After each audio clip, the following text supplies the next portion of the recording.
ఆ రోజు వారి తొలిరేయి. ఎవరు ముందు మాట్లాడాలో అర్థం కాక కాసేపు మౌనంగా ఉండి రాఘవ నెమ్మదిగా మొదలుపెట్టాడు. మధురిమ, ఏంటండి? నీ పేరు నాకు బాగా నచ్చింది తెలుసా? అంటే నేను నచ్చలేదా? నచ్చకుండానే పెళ్లి చేసుకున్నానంటావా ఏంటి? పేరు నచ్చిందని చెప్తుంటే అనుమానం వచ్చిందిలేండి. చూడ్డానికి సైలెంట్గా కనిపిస్తావు కానీ చాలా చతుర్లున్నాయి నీలో. నిన్నొకటి అడగాలి మధు. ఇప్పుడు నేను మీ భార్యనండి. మీలో సగం. నా దగ్గర మీకు మొహమాటం ఏమిటి? అడగండి. అంటే నీ వయసు ఇంకా 23 ఏళ్లే కదా. నాకేమో 30 ఏళ్ళు వచ్చేసాయి. నీకంటే 7 ఏళ్ళు పెద్దవాడిని పెళ్లి చేసుకోవాల్సి వచ్చిందని నీలో ఏదైనా అసహనం ఉందా ఏంటి? ఊరుకోండి, ఇదొక సమస్యే కాదు. మీ స్నేహితులందరూ మీకు ఏజ్ బార్ అయిపోయిందంటూ మిమ్మల్ని బాగా వెక్కిరించినట్టున్నారు. అందుకే అది మీ మనసులో ముద్రపడిపోయింది. ఇవాళ రేపు అబ్బాయిలు 40 ఏళ్ళు వచ్చేదాకా కూడా పెళ్లి చేసుకోకుండా ఉంటున్నారు. ఇదేం పెద్ద మ్యాటర్ కాదు. అమ్మయ్య, నిజంగానే ఈ విషయం గురించి నేను చాలా టెన్షన్ పడేవాడిని తెలుసా అని భర్త అనగానే అతని అమాయకత్వానికి ముసిముసిగా నవ్వుకుంది మధురిమ.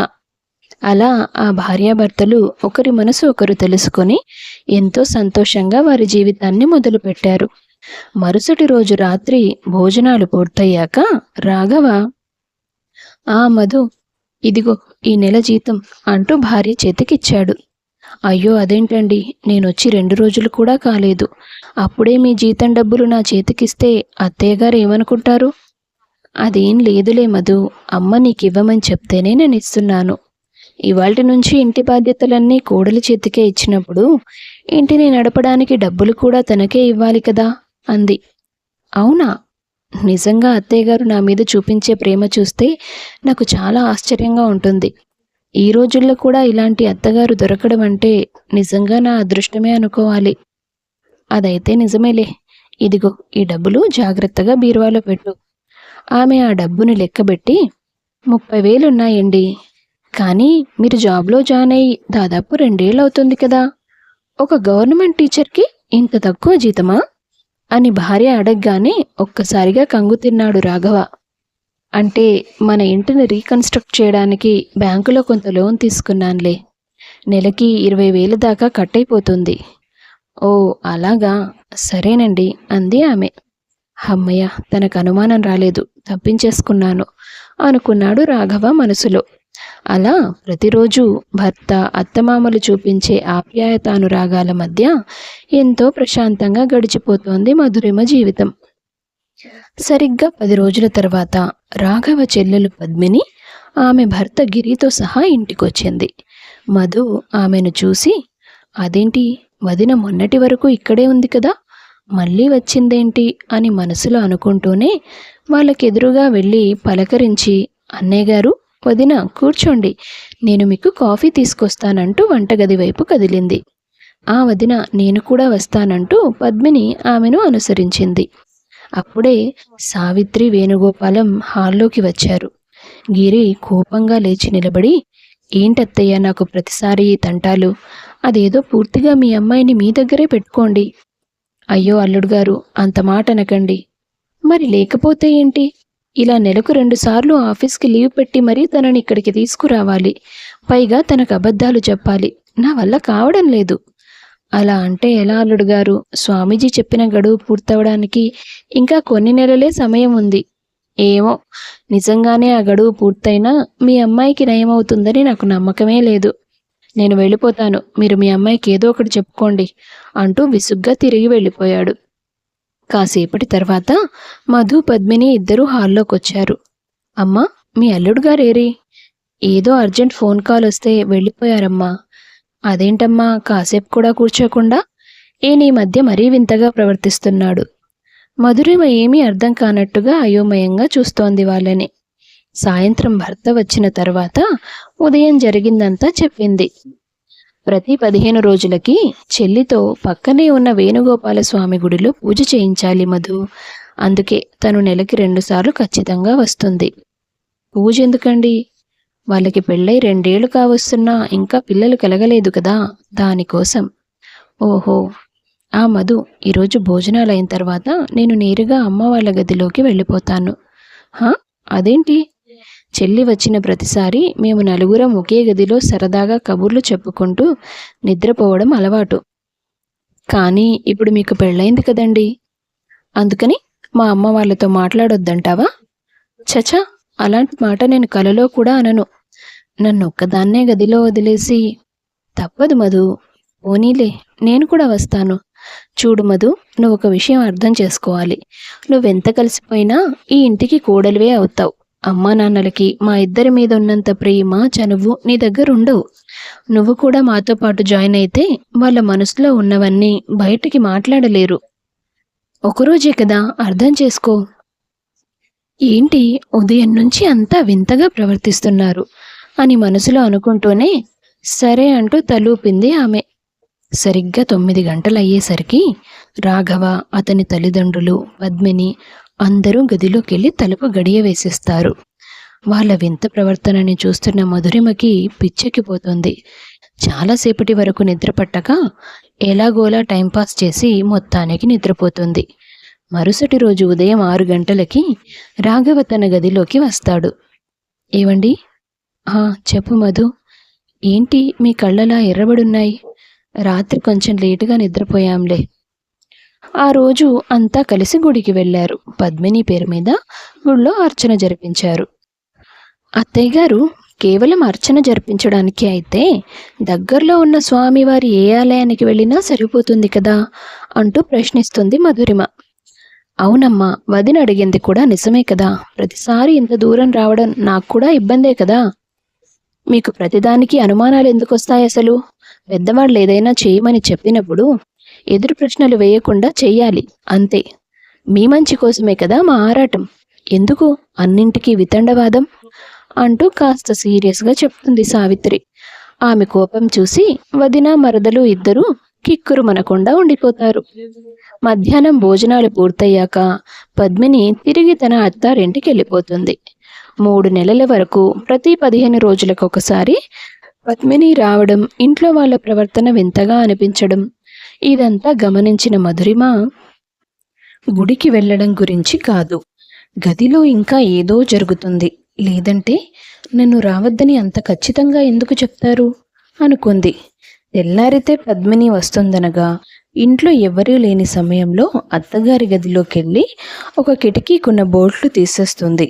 మరుసటి రోజు పద్మిని వచ్చాక రాత్రిపూట వాళ్ళు నలుగురు గదిలోకి వెళ్ళి తలుపులు వేసుకున్నాక ఇంటి వెనకాల గుమ్మం నుంచి వెళ్ళి కిటికీలో నుంచి ఏం జరుగుతుందో చూస్తుంది. సరిగ్గా 10 గంటలకి పద్మిని మంచం మీద నుంచి లేచి కిందకి వచ్చి కూర్చుంటుంది. ఆమె కూర్చోగానే ఆమె ముందు పసుపు కుంకుమలతో కొన్ని గీతలు గీస్తుంది సావిత్రి.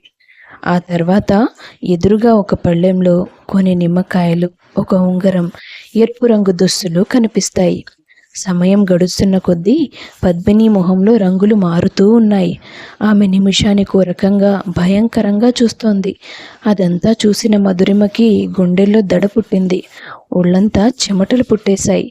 భయపడుతూనే చాటుగా గమనిస్తోంది. పద్మినిని చూస్తుంటే ఏదో దయ్యం పట్టిన మనిషిలా కనిపిస్తోంది ఆమెకు. సావిత్రి పసుపు కుంకుమలతో దిష్టి తీసిన తర్వాత అందరూ ఏవేవో మంత్రాలు చదువుతూ దండం పెట్టుకున్నారు. కాసేపటి తర్వాత కళ్ళు తెరిచి ఎదురుగా ఉన్న ఒక ఉంగరాన్ని కూతురు వేలికి తొడిగింది సావిత్రి. ఆ తర్వాత ఉంగరంపై 3 నిమ్మకాయ చుక్కల్ని పిండి మళ్ళీ దండం పెట్టుకున్నారు. ఏంటిదంతా? ఏం చేస్తున్నారు వీళ్ళు? ఏదో చేతబడి చూస్తున్నట్లుగా అనిపిస్తుంది నాకు. ముందు నా గదిలోకి వెళ్ళిపోవాలి అని హడావిడిగా అక్కడి నుంచి తన గది వైపుకు వెళ్ళిపోయింది. గదిలోకి వెళ్ళిన మధు భయంతో వణికిపోతోంది. దేవుడి పూజ కోసం పిలుస్తున్నామని చెప్పి ఇలాంటి విచిత్రమైన పూజలన్నీ చేస్తున్నారేంటి? దానికోసమే ఈయన నాకు ఏవేవో అబద్ధాలు చెప్పాడు. అసలు ఈ ఇంట్లో ఉండాలంటే భయమేస్తోంది అనుకుంది ఆమె. రాత్రంతా నిద్రపోకుండా అలాగే కూర్చుంది. తెల్లారగానే రాఘవ తమ గదిలోకొచ్చాడు. మధు, ఏంటలా కూర్చున్నావు అన్నాడు. ఏం లేదండి, ఊరికే అంటూ భయపడుతూ చెప్పిందామె. ఆ తర్వాత అంతా మళ్ళీ మామూలే. ఈ విషయాన్ని ఎవరికైనా చెప్పాలా వద్దా, ఏం చేయాలి అనే ఆలోచనలతో సతమతమైపోయింది మధురిమ. సరైన సమయం చూసుకొని అత్తయ్య గారితో దీని గురించి మాట్లాడాలి అనుకుంది. 2 రోజుల తర్వాత తీరిక సమయంలో సావిత్రితో, అత్తయ్య, మొన్న రాత్రి మీరు వదినను మీ గది మధ్యలో కూర్చోబెట్టి ఏదో పూజ చేశారు కదా, నేను చూశాను అంది. అంతే, సావిత్రి గుండె గుబేలుమంది. అయ్యో, ఈ పిల్ల చూసేసినట్టుంది, ఏమనుకుంటుందో ఏమో. ఏమైంది అత్తయ్య, ఎందుకలా కంగారు పడుతున్నారు? వదిన ఇంటికి వస్తే చాలు మీ అందరి మొహాల్లో కంగారు, భయమే ఉంటుంది. ఎందుకని? క్షమించమ్మా మధు, నీ దగ్గర దాచాలని కాదు, కానీ చెప్తే ఎలా తీసుకుంటావో అన్న ఆలోచనతో నీకు చెప్పలేదు. ఏమైంది అత్తయ్య? పద్మిని 2 ఏళ్ల క్రితం గిరిని ఇష్టపడి మేము వద్దని చెప్తున్నా వినకుండా అతనితోనే పెళ్లి చేయాలని మొండికేసింది. కూతురిష్టాన్ని కాదనలేక మేం కూడా ఒప్పుకున్నాం. కానీ పెళ్ళైన 4 నెలలకే ఓ రోజు అల్లుడు గారు తనని తీసుకొచ్చి ఇంట్లో వదిలేసి వెళ్ళిపోయారు. పద్మినిని అడిగితే, ఏమోనమ్మా, నాకు కూడా ఏమీ చెప్పలేదు, చాలా కోపంగా ఉన్నారు అంది. నేను మీ మామయ్య గారు అల్లుడు గారిని కలిశాం. ప్రతి పౌర్ణమికి, అమావాస్యకి తను చాలా వింతగా ప్రవర్తిస్తోందని చెప్పాడు. మీ అమ్మాయికి ఇలాంటి సమస్య ఉందని నాకు తెలియదు, కానీ మీకు తెలిసి ఉండొచ్చు కదా, నాతో ఎందుకు పెళ్లి చేశారంటూ గొడవ చేశాడు. దాంతో నాకు భయం వేసింది. పక్క ఊర్లో ఉన్న ఒక స్వామీజీని వెళ్ళి కలిశాం. ఇది చాలా విచిత్రమైన కేసు తల్లి. మీ అమ్మాయికి పెళ్లిలో ఏదో దోషం తగిలింది. దాని ప్రభావం వల్లే ఈమెకిలా జరుగుతోంది. పోను పోను ఇది బాగా ముదిరి ఆమె ప్రాణాల మీదకొచ్చే అవకాశం ఉంది. అయ్యో, నా కూతురికి ఏం జరగకుండా ఉండాలంటే ఏం చేయాలి చెప్పండి స్వామీజీ. దీనికి పరిష్కారం ఉంది, కానీ కాస్త క్లిష్టమైనదమ్మా. పర్వాలేదు స్వామీజీ, ఏంటో చెప్పండి. అర్ధాయుషుతో చనిపోయిన ఒక అమ్మాయి ఆత్మ నీ కూతుర్ని ఆవహించడానికి ప్రయత్నం చేస్తోంది. తనని ఆపాలంటే ప్రతి పౌర్ణమికి, అమావాస్యకి బంగారు తీగతో 3 చుట్లొచ్చేలా ఒక ఉంగరం లాంటిది చేయించి అమ్మాయి వేలికి తొడిగి, ఇదిగో ఈ పటాన్ని ఆమె ఎదురుగా ఉంచి మంత్రించి ఇచ్చిన నిమ్మకాయల్ని పిండి దాని మీద చల్లాలి. ఇలా 3 వారాల పాటు చేయండి. అప్పటికి తగ్గకపోతే 3 నెలలు చేయండి. అప్పటికి సమస్య అలాగే ఉంటే 3 సంవత్సరాలు దీన్ని పొడిగించాల్సి వస్తుంది. 3 సంవత్సరాలా? అవునమ్మా. 3 ఏళ్ళు ఇలా పూజ చేసిన తర్వాత అమ్మాయిని కాశీకి తీసుకెళ్లి శాంతి జరిపించాల్సి ఉంటుంది. అప్పుడు తనకు అంటుకున్న దోషం పూర్తిగా పోతుంది. ఒక మాట గుర్తుపెట్టుకోండి, ఒకరు వాడిన బంగారాన్ని ఆమె చేతికి చుట్టకూడదు. మంత్రించాల్సిన ఉంగరం ప్రతిసారి పూజకు కేవలం 3 రోజుల ముందే తయారు చేసింది అయి ఉండాలి. అన్నిటికంటే ముఖ్యంగా తనకిలాంటి సమస్య ఉందని పద్మినికి తెలియడానికి వీల్లేదు అని చెప్పారు. ఇది మధు జరిగింది. అదేంటత్తయ్యా, ఈ పూజ మరీ వింతగా ఉంది. బంగారంతో శాంతి పూజలు చేయడం గురించి నేనెన్నడూ వినలేదు. ఇలాంటి సమస్యల గురించి ఎవరికీ తెలియవు. అందుకే రాఘవ తన జీతం నుండి ప్రతి నెల 20,000 పక్కకు తీసి నెలలో 2 ఉంగరాలు చేయిస్తాడు. మేము దాచుకునే పెన్షన్ డబ్బుల్ని ఆ స్వామీజీ ఆశ్రమానికి విరాళంగా ఇస్తూ ఉంటాం. పూజ పూర్తయిన తర్వాత ఆశ్రమానికి వెళ్ళి ఆ ఉంగరాన్ని అక్కడున్న ఒక కలశంలో వేసి వస్తాం. ఇప్పటికి 2 ఏళ్ళు గడిచిపోయాయి. ఇంకా కొన్ని నెలలు చేయాలి. నీకు ఈ విషయం గురించి తెలిసిందని రాఘవతో అనొద్దు. సరే అత్తయ్య. అత్తయ్య గారు ఎంత చెప్పినా ఆమె మనసులో అనుమానపు పొరుగు తొలుస్తూనే ఉంది.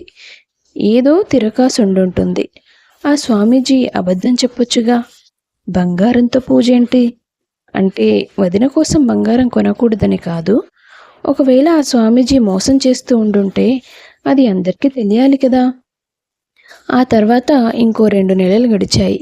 ఈసారి పూజలో మధురమ్మ కూడా కూర్చోవడం మొదలుపెట్టింది. ఓ రోజు పూజ మొదలైన తర్వాత, అమ్మ మధు, స్వామీజీ ఇచ్చిన నిమ్మకాయలు హాల్లో ఉన్న డెస్క్లో పెట్టాను, వెళ్ళి తీసుకురా అంది సావిత్రి. మధు వెళ్ళేసరికి పద్మిని ఫోన్ అక్కడే ఛార్జింగ్లో ఉంది. ఆమెకు వరుసగా 3 మెసేజ్లు వచ్చాయి. ఈ టైంలో మెసేజ్ ఏంటి, ఎవరు చేసుంటారు అంటూ ఓపెన్ చేయబోయింది మధు. అరే, ఫోన్కి లాక్ పెట్టారే. వదిన పేరు అన్నయ్య పేరుతో మొదటి అక్షరాలు ట్రై చేద్దామనుకుని ట్రై చేసింది. జీ అనే లెటర్తో లాక్ ఓపెన్ అయింది. మెసేజ్ గిరి నుంచే ఉంది. ఏంటి, మెసేజ్ చేస్తే రిప్లై లేదు, అప్పుడే పూజ మొదలు పెట్టేశారా? మీ వాళ్ళు మరీ గొర్రెల్లా ఉన్నారు. సరే, పూజ పూర్తవగానే నాకు మెసేజ్ పెట్టు. హా, మీ వదినతో కొంచెం జాగ్రత్త. మీ వాళ్ళంటే నీ మీద ప్రేమ కొద్దీ ఇదంతా నమ్ముతున్నారు. ఆమెకు అనుమానం వచ్చే అవకాశం ఉంది కదా. ఇది ఆ మెసేజ్లో ఉన్న సారాంశం. మెసేజ్ చదివిన మధురిమకు విషయం పూర్తిగా అర్థమైంది. అంటే విషయం పద్మిని వదినకు తెలుసు. ఆమె స్పృహలో ఉండడం లేదనేది అబద్ధం. ఇది వీళ్ళిద్దరూ కలిసి ఆడుతున్న నాటకం అన్నమాట. దీనికి ఎలా ముగింపు పలకాలి అనుకుంటూ ఆలోచిస్తుంది. లోపల నుండి సావిత్రి కేకలేస్తోంది, మధు అంటూ. అప్పుడే మధురిమ మనసుకి ఒక ఆలోచన వస్తుంది. లోపలికి పరిగెత్తుకుంటూ వెళ్ళి, అత్తయ్య, ఘోరం జరిగిపోయింది అత్తయ్య అంటూ ఏడుస్తుంది. ఏమైందమ్మా? మీ అబ్బాయి ఫోన్కి వదిన వాళ్ళ అత్తింటి నుంచి ఫోన్ వచ్చింది. ఇప్పుడే 10 నిమిషాల క్రితం అన్నయ్య గారి తల మీద ఫ్యాన్ పడిందంట. తలకు చాలా పెద్ద గాయమై బాగా రక్తం పోతుందంట. బ్రతుకుతాడో లేదో అంటున్నారు అత్తయ్య అని మధు చెప్పగానే పద్మిని కంగారు పడింది. అయినా సరే బయటపడలేదు. పూజ కాసేపు ఆగి కూడా చేయొచ్చండి. మీరందరూ నాతో రండి, ఫోన్ మాట్లాడండి, నాకు కాళ్ళు చేతులు ఆడటం లేదు అంటూ వాళ్ళందరినీ బయటకు తీసుకెళ్ళింది. పద్మిని ఒక్కతే గదిలో ఉంది. వాళ్ళలా బయటికి వెళ్ళగానే తండ్రి ఫోన్ తీసుకొని తన భర్తకు ఫోన్ చేస్తుంది పద్మిని. అతను ఫోన్ ఎత్తి, ఏమైంది పద్మ, పూజ అప్పుడే అయిపోయిందా? ఇందాక నేను మెసేజ్ చేస్తే రిప్లై ఇవ్వలేదు అన్నాడు. ఏమండి, మీరు క్షేమంగానే ఉన్నారా? మీ తల మీద ఫ్యాన్ పడిందన్నారు అంటుంది. తలుపు చాటుగా ఇంట్లో వాళ్ళని నిలబెట్టిన మధు అప్పుడే తలుపు తోసుకుంటూ లోపలికొస్తుంది. చూడండత్తయ్య, మీ అమ్మాయికి పట్టిన దయ్యం ఎలా వదిలిపోయిందో అంటుంది. పద్మ, ఏంటి ఇది? ఏమైందమ్మా అమాయకంగా అడిగింది పద్మిని. ఇంతసేపు నీకు స్పృహ లేదు కదా వదినా, ఇప్పుడెలా వచ్చింది? నిజం చెప్పవే, ఇదంతా నిజమా? నువ్వు నాటకం ఆడుతున్నావా అంటూ సావిత్రి కూతుర్ని నిలదీసింది. అది నేను మీకు చెప్తానత్తయ్య అంటూ మధు పద్మిని ఫోన్ తీసుకొచ్చి గిరి చేసిన మెసేజ్లన్నీ చూపిస్తుంది ఇంట్లో వాళ్ళకి. ఇప్పుడు చెప్పు పద్మిని వదిన, ఏంటి విషయం? ఎందుకిలా కుటుంబంలో వాళ్ళ మనోభావాలతో ఆడుకుంటున్నావు? అవును చెల్లి, ఏంటిదంతా? చెప్పు పద్మ, అందరూ అడుగుతున్నారుగా అని గట్టిగా బెదిరించాడు వేణుగోపాలం. మరి లేకపోతే ఏం చేస్తాం నాన్న? మీ అల్లుడి గారికి నెలకి 8,000 మాత్రమే జీతం వస్తుంది. దాంతో మేము ఎలా బ్రతుకుతాం? మీకు ఈ 3 గదుల ఇల్లు తప్ప ఇంకే ఆస్తి లేదు. అన్నయ్యకు జాబ్ వచ్చిన తర్వాత మీ ఇంట్లో వాళ్ళని ఒక 10 తులాల బంగారం పెట్టమని చెప్పన్నాడు మీ అల్లుడు. కానీ నా పెళ్ళప్పుడు మీరేం చెప్పారు? నేను సంపాదించిందంతా ధారపోసి నీకు పెళ్లి చేసేశాను, ఇంతకంటే నీ తండ్రి వల్ల ఇంకేమీ అవదు తల్లి, నా నుంచి ఖరీదైన కానుకలు ఎప్పుడూ కోరొద్దు అన్నావు కదా. పోనీ అన్నయ్యని అడుగుదామంటే అది వాడి సంపాదన నీకెందుకు ఇస్తాడని మీరిద్దరూ అడ్డుపడతారని నాకు తెలుసు. అందుకే ఈ పూజ పేరుతో కొంచెం కొంచెంగా బంగారం సేకరించి పెట్టుకుంటున్నాం అంటూ పొగరుగా సమాధానం చెప్పింది పద్మిని. ఇంట్లో వాళ్ళందరూ ఒక్కసారిగా ఆశ్చర్యపోయారు. ఛీ, వెధవ బంగారం కోసం ఇన్ని నాటకాలు ఆడావా? కష్టపడి ఏదైనా పని చేస్తే నీకు నువ్వే సంపాదించుకోగలవు కదే. అలా ఆలోచించడం మానేసి ఇంత కథ నడిపించావు. నేను, మీ నాన్న, మీ అన్నయ్య మానసికంగా ఎంత నలిగిపోయామో నీకు తెలుసా? నీకేమైపోతుందో అని భయపడి చచ్చాం కదే. నడవే, నువ్వు బయటికి నడు. ఇంకొకసారి మా ఇంటి గుమ్మంలో అడుగు కూడా పెట్టొద్దు అంది సావిత్రి. ఆగండి అత్తయ్య, ఇంత అర్ధరాత్రి పూట ఇంటి ఆడబిడ్డని అలా బయటికి పంపిస్తారా? తప్పొప్పులు తర్వాత మాట్లాడుకోవచ్చు, ముందు ఈ రాత్రి గడవనివ్వండి అంది మధు. మరుసటి రోజు గిరిని పిలిపించి ఇద్దరికి చీవాట్లు పెట్టారు. ఇప్పటిదాకా తీసుకున్న బంగారం అంతా వెనక్కిచ్చేయండి అన్నాడు వేణుగోపాలం. రాఘవ, మధు ఇద్దరూ ఒకరి మొహాలొకరు చూసుకున్నారు. వద్దు నాన్న, దాని విషయం వదిలేయండి. అవును మామయ్య, అయిందేదో అయిపోయింది. ఆడబిడ్డ ఉసురు పోసుకోకూడదంటారు కదా. ఆ బంగారం తన దగ్గరే ఉండనివ్వండి. ఇప్పుడు ఆయనకు ఉద్యోగం ఉంది, తన సంపాదనతో మనం ప్రశాంతంగా బ్రతకగలం కదా. వదిలేసేయండి. పద్మిని, గిరిలకు వాళ్ళ ముందు ఎక్కువసేపు నిలబడ్డానికి మొహం చెల్లలేదు. మౌనంగా అక్కడి నుంచి వెళ్ళిపోయారు. నీ తెలివితేటల వల్ల నిజం బయటపడింది, కానీ లేదంటే నా కూతురి చేతిలో ఇంకా మోసపోతూనే ఉండేవాళ్ళం అంది సావిత్రి. పోనీలేండత్తయ్య, అయిందేదో అయిపోయింది. మనమైతే ఇక నుంచి ప్రశాంతంగా ఉందాం అని అత్తమామలకు ధైర్యం చెప్పి భర్తను తీసుకుని తన గదిలోకి వెళ్ళిపోయింది మధురిమ. మధు, ఏమో అనుకున్నానే, కానీ ఏ సమయంలో ఎలా ఆలోచించాలో మా అందరికంటే నీకే ఎక్కువగా తెలుసు. పోనీలే, మొత్తానికి నాకు తెలివైన పెళ్ళాం దొరికింది అంటూ మురిసిపోయాడు రాఘవ. అలా వాళ్ళు ఆ సమస్య నుంచి బయటపడ్డారు, ప్రశాంతంగా బతికారు. కథ నచ్చితే వీడియో లైక్ చేసి షేర్ చేయండి. తప్పకుండా ఛానల్ను సబ్స్క్రైబ్ చేసుకోండి. మీ అభిప్రాయాన్ని కామెంట్స్ రూపంలో తెలియపరచండి. అందరికీ ధన్యవాదాలు.